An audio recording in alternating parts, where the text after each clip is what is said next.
Our breaking news story, the DA has failed to obtain an interdict to stop tonight's cabinet swearing in. President Zuma announced 20 changes to his cabinet late last night. Our reporter Annika Larsen is at the Western Cape High Court and joins us on the line now. Annika, good evening to you. Exactly what were the circumstances under which the DA's application was thrown out?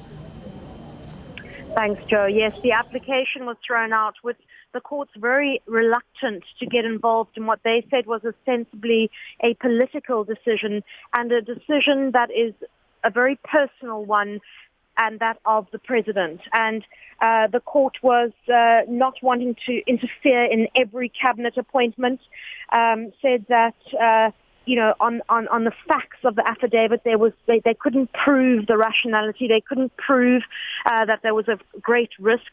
And on top of that, there was a concern that the cabinet swearing-in was more of a ceremonial issue rather than an actual binding one, and that the finance minister and the deputy finance minister were fired last night, and new cabinet ministers that were going to be sworn in were already existing. So basically, the finance minister, it was too late. He'd already been fired, so had his deputy. He couldn't be reinstated as the DA was wanting as part of their relief. And the courts were just very reluctant in this case, although they said the DA was probably acting in the best interests of the country. In this case, they said it was too hasty and they could not rule in the DA's favor. However, the DA will be launching a review application on Monday of the president's decision to reshuffle his cabinet, and the costs order was reserved until that application has been heard. What arguments has the DA put forward, Annika? The DA launched the urgent interdict saying that the cabinet situation should be stayed pending a motion of no confidence decision that will be made by the Speaker next week, or pending the review application saying that the president's decision was irrational, it was made in bad faith, there was real risk of irreparable harm to the country, a definite downgrade, a weakening of the rand, and increased risk of further harm. With the presidency's lawyer saying there was absolutely no proof of this. The president has the prerogative to make these decisions, and there was no proof yet of any real risk to the country. Annika, you've spoken about the review the DA wants to bring on Monday. Exactly what format does this take? Is it something akin to a court appeal?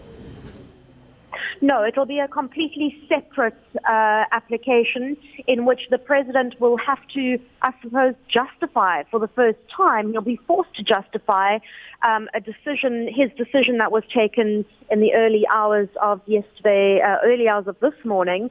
The court in this issue said that they wanted to hear and give the president an opportunity to explain himself as to why he had made such high impact decisions with still no explanation all these hours later. So I think a review application will force the president in reply to set out very clear reasons for the decision that he made.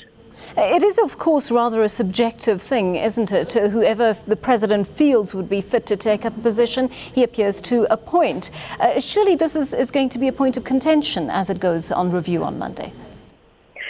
And how do you prove that his decision was irrational, that he is behaving irrationally, or that he made the decision in bad faith? It's very hard to prove that at this stage without any clear evidence.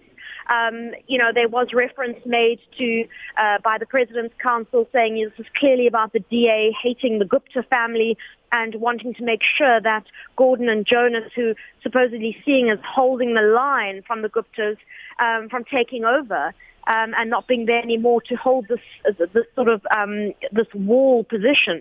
But that cannot be proven. It's a conspiracy theory at this stage, and until it's proven, one can't present those sort of facts before court. Annika Larsen, thanks very much for wrapping that for us. Live to us from the Western Cape High Court, which decided just a short while ago that the DA's arguments that it advanced today are not enough to prevent the swearing in of those cabinet ministers appointed last night. So that will continue in just over 15 minutes. In studio.